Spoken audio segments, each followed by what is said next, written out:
Hello, it's time for another episode of It's Not About You. We've been talking about selfishness and selflessness and all the things that are included in that. My name is Bob Benson. I pastor Christ Lutheran Church, and we're trying to set out how we live our lives in practicality. How do we do this? How do we become selfless like Jesus was? And I thought it might help us to look at the other side of that coin from a biblical perspective.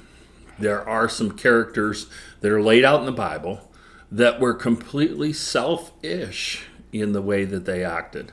And the first one I want to do for you, a portrait of selfishness from the Bible, comes from 1 John 11, 11 through 15. For this is the message that you have heard from the beginning, that we should love one another. We should not be like Cain, who was of the evil one and murdered his own brother. And why did he murder him? Because his own deeds were evil and his brother's righteous. Do not be surprised, brother, that the world hates you. We know that we have passed out of death into life because we love the brothers. Whoever does not love abides in death.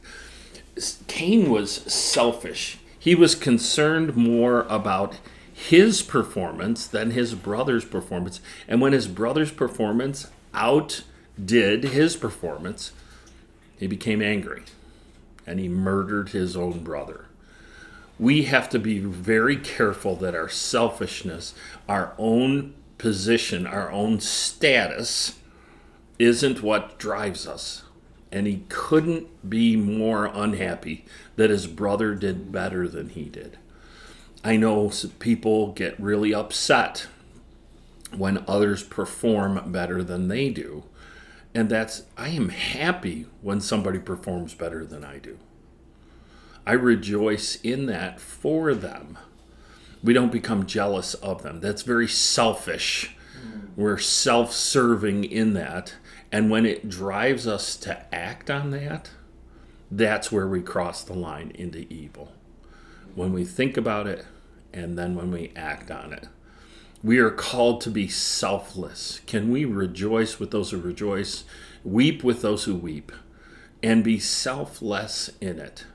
Be more happy for people as they succeed and as they become more Christ-like. That's what we're called to. So for It's Not About You, my name's Pastor Bob Benson. Thank you for taking the time to watch.